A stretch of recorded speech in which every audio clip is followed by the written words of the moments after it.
বিসমিল্লাহ।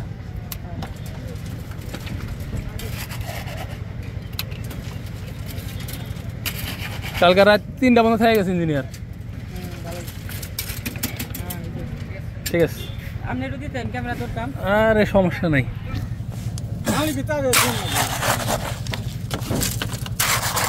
নেন। তো এই রোদের মধ্যে রোজা রেখা কাজ করতেছে এই যে কাকা। কাকাকে তাহলে ব্যক্তি রোজা না, এবার ব্যক্তি রোজাই না।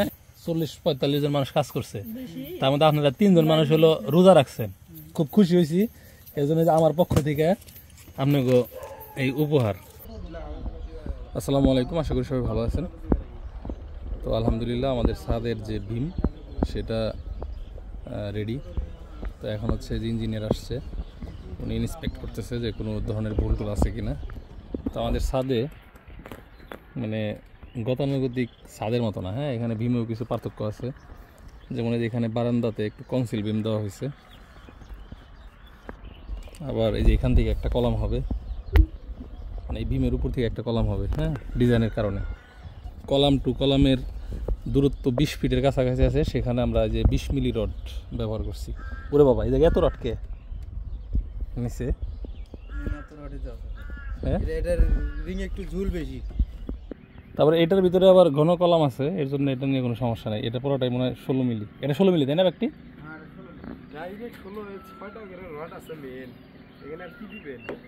না, আমি তো কিছু দেওয়ার কইতেছি না, ইঞ্জিনিয়ার যা দেওয়ার কোথায়। আমি এই রড দিই না, আমি এত রড দিই না, এত রড দিয়ে বিল্ডিং হয় না। কি রড বেশি হয়ে গেছে? বেশি হয়েছে না।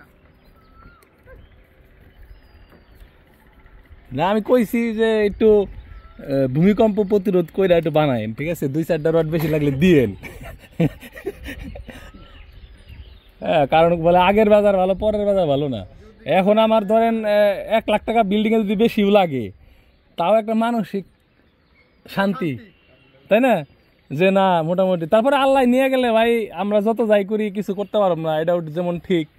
হ্যাঁ, দেখা যেতে পারে যে বাড়ি করলাম, তারপরে দিন থেকে নদী ভাঙ্গনে ভেঙে নিয়ে গেল, কিছু করার নাই। এই যে বঙ্গবাজার, হ্যাঁ, তাই না? ওই যে বলে যে জাতি নিজের ভাগ্য পরিবর্তনের চেষ্টা না করে, আল্লাহ তাদেরও ভাগ্য পরিবর্তন করে না। সো এখন যে জায়গায় রড লাগবে সে জায়গায় আমি রড না দিয়ে আল্লাহর উপর ভরসা করে বসে থাকি, তাহলে ওই বোকামির দায় তো আল্লাহ নিব না।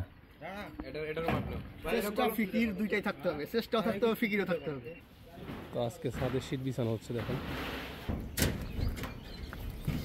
ভাই। পাইপ না আরো মোটা দা দিতে চাইছিল ইলেকট্রিসিটির। হ্যাঁ, এটাই মোটা। এখন বাজে রাত্রি 2:30।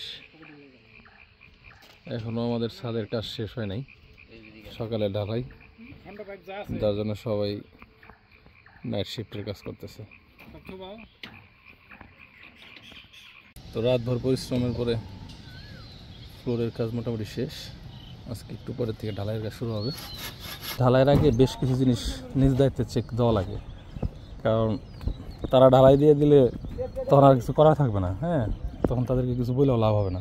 কোনো ছিদ্র টিদ্র আছে কিনা, তারপরে ছাদের লেভেলিংটা ঠিক আছে কিনা, তারপরে ঠিকঠাক মতো এই যে ব্লকগুলা দিছে কিনা, এই যে ব্লকগুলা দেখা গেল কোনো জায়গায় এগুলো একদম মাটিতে মানে ফ্লোরে লাইগা রয়েছে কোথাও, আবার কোথাও উঁচা রয়েছে, তাহলে কিন্তু ঝামেলা। আবার যে বৈদ্যুতিক পাইপগুলো ঠিকঠাক মতো লাগানো হয়েছে কিনা সেটাও দেখার একটা বিষয় আছে। তারপর এই দিক দিয়ে বিমের ভিতর দিয়ে কোনো ছিদ্র আছে কিনা, যদি ছিদ্র থাকে তাহলে পানি বের হয়ে যায়, কংক্রিটগুলা মানে ফাইরা যাবে। এখন কিন্তু পুরোপুরি মরুভূমির তাপমাত্রা বাংলাদেশে।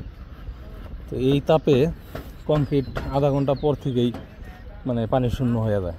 তো যার জন্য আমরা বলছি নিচে পলিথিন আর উপরে হইতেছে আপনার ওই যে চটের ছালা, মানে কংক্রিট ঢালাইয়ের আধা ঘন্টা পরে এই চট ভিজা চটের ছালা দিয়ে ঢেকে দিতে হবে। আর 3 ঘন্টা পর থেকেই আস্তে আস্তে পানি দেওয়া লাগবে যদি এই আবহাওয়া থাকে। আর এই পলিথিন যে দিছি এটার সুবিধা অসুবিধা আছে। পলিথিন দেওয়ার কারণে হলো আপনার পানিটা বের হয়ে যাবে না, বাট নিচের যে ফ্লোর মানে তলাটা, ছাদের তলাটা আবার তেলতেলা হবে। তেলতেলা হলে আবার সমস্যা হয় কি, পরবর্তীতে যখন আপনার সিমেন্ট বালি দিয়ে যে ফিনিশিং করতে যাবে তখন ওইটা ধরতে চাইব না। তো সেটার জন্য আবার চিপিং করে নিতে হবে, তাও ভালো, মানে কংক্রিটটা মানে মজবুত হবে এইভাবে করলে, ওইটাই বেশি জরুরি। হ্যাঁ, এখানে রড মিসিং, তারপরে এই যে এই কলামে এখানে ভুল করছে, এখানে জোড়া দেওয়া দরকার ছিল না। আর একটা গুরুত্বপূর্ণ দিক হইতেছে সেন্টারিংয়ের, মানে ছাদের সেন্টারিংয়ের ওই যে এরকম যেখান দিয়ে আলো আসতেছে ওগুলো আটকে দেওয়া, প্লাস এই বাঁশগুলা চেক দেওয়া যে বাঁশগুলা পাশাপাশি কোনো দুর্বল বাঁশ আছে কিনা। হ্যাঁ, আর একটা বাঁশের থেকে আর একটা বাঁশের মানে দূরত্ব সর্বোচ্চ 2 ফিট, এর বেশি হলে সমস্যা। যদিও আমাদের বাঁশগুলো মোটামুটি ভালোই দেওয়া হয়েছে।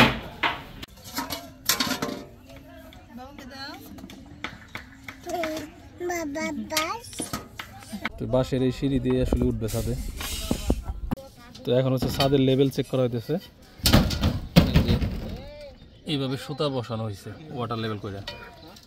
তারপরে যেখানে যেখানে নিচে আছে সেখানে নিচের থেকে বাঁশ সরাই দিয়ে, এটা কি লেভেল না, এই যে কস্টিং মারছেন ওটা দিয়ে হলো মার্কিং করে দিতেছে নিচ থেকে, তাহলে বাঁশ সরাই সমান করে দেবে আর কি।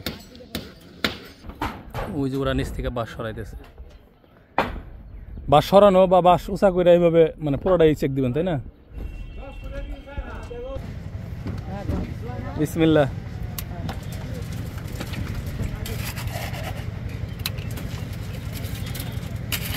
কালকে রাত 3টা পর্যন্ত থেকে গেছে ইঞ্জিনিয়ার। ঠিক আছে, আরে সমস্যা নাই।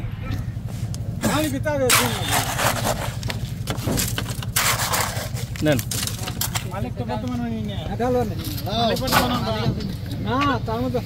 সমস্যা নাই, ওটা কোনো ব্যাপার না। কাম করো, দিমুনি বকশিস দিমুনি।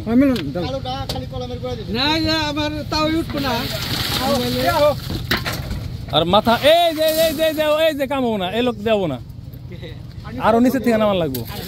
এটা এনে চলবো না, এটা এনে চলবো না, এনে চলবো না।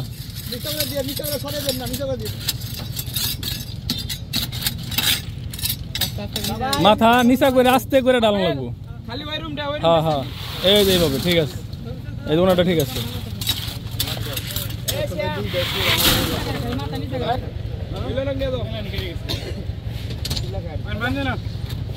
তো এই রোদের মধ্যে রোজা রেখা কাজ করতেছে এই যে কাকা। কাকাকে তাহলে ব্যক্তি রোজা না, এবার ব্যক্তি রোজাই না, এই রোজা থেকে এইগুলা করতেছেন। আর আমি রোজা থেকে মানে কাজের তদারকি করতেছে, আমার জীবন শেষ। পানি দেখলে মনে হয় যে পানির বগলে যাবে থাকি। আরে শান্তি, এটা বিদেশ না, এটা লাগবো না তো, ওটা লাগবো আর ওই যে ওটা লাগবো।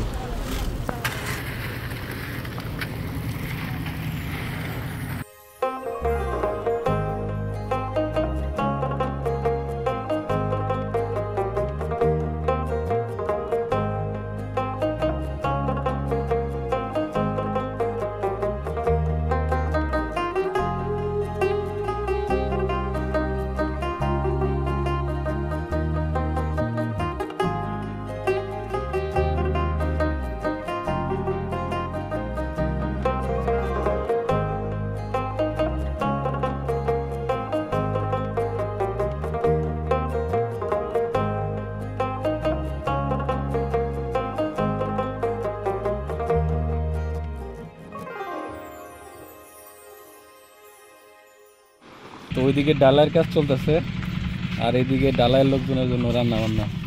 কি এটা পায়েস না?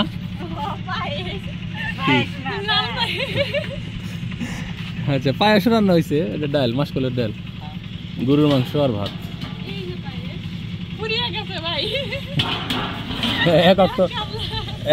একবার করে খাইছে ওরা অলরেডি। তারা হলো বালি সিমেন্ট গুনতেছে।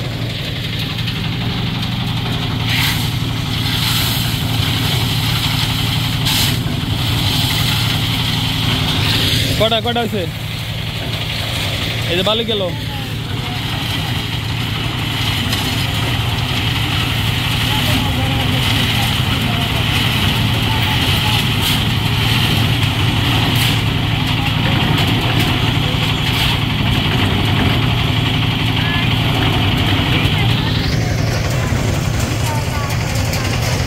ওটা অসুবিধা নাই, লেগ টু অলমোস্ট ইফতারের সময় হয়ে গেছে। এখন আমাদের ডালাই কাজ শেষ হয়নি, বেশিরভাগ কাজই শেষ হয়ে গেছে। এখানে সামান্য একটু অংশ কাজ বাকি। এইখানে 3 জন ব্যক্তি এরা সম্পূর্ণ রোজা রেখে এই সারাটা দিন রোদের ভিতরে এই কাজগুলা করছে। এই রোজার প্রতি এইরকম মায়া না আপনাকে? মায়াই তো পানি সামনে তাও খাই আরি না। আর ওরা মিনিটে মিনিটে পানি খাবে আপনার সামনে? আমার সামনে কতবার পানি খাইছে।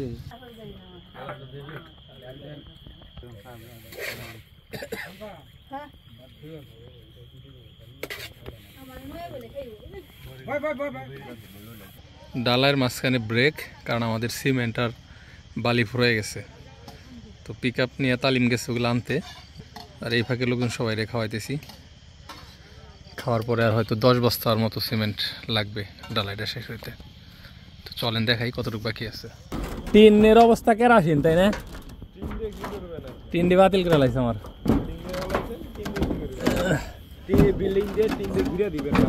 অতীত ভুলা লাগে না, টিনের ঘরে থেকে বিল্ডিং দিছি, টিন ভুলাম যাইব। যে অতীত ভুলা যায় তার এনে প্রবলেম আছে বাবারে। তাইলে আর কতটুকু এইটুক না, সামান্য একটু জায়গা বাকি আছে। তরকারি কেমন হয়েছে? আসলে ভালো হয়েছে না? 40-45 জন মানুষ কাজ করছে, তার মধ্যে আপনারা 3 জন মানুষ হলো রোজা রাখছেন। খুব খুশি হয়েছি এই জন্য যে আমার পক্ষ থেকে আপনাকে এই উপহার 1000 টাকা করে বকশিস, ঠিক আছে? এটা হলো আপনাকে স্পেশাল। খালি রোজা রাখছেন, রোজা রেখে কাজ করছেন। হ্যাঁ, আল্লাহ আল্লাহ আপনাদের রোজা কবুল করুক, দোয়া করি। কারণ যারা কষ্ট করে রোজাটা থাকে, তাই না? তো এটা সামান্য উপহার, কিন্তু এটা জাস্ট একটা অ্যাপ্রিসিয়েশন, আর কিছু না। কি করো তুমি? ভাত খাও না মা? আচ্ছা খাও। আরে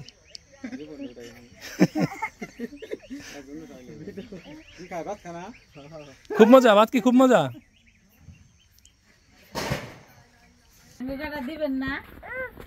পাতিল ধরে না দিয়ে আম্মা, পাতিল হয় এই গামলায় হবে।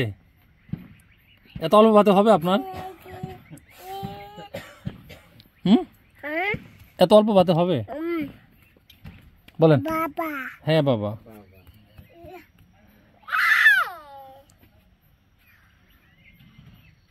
তরকারি দাঁত দিয়ে না, আর যাই করেন।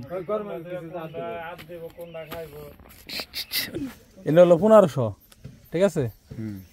এর মধ্যে থেকে ওই যে ওরে এক্সট্রা কিছু দিও, সিমেন্ট টিমেন্ট বসছে, এটা তুমি হিসাব করে দিও আর কি, ঠিক আছে? আলাদা করে। এমনি তোমাকে সবাই গণহারে বকশিস দিলাম, যেহেতু ঠিক আছে না মালিক? খুশি?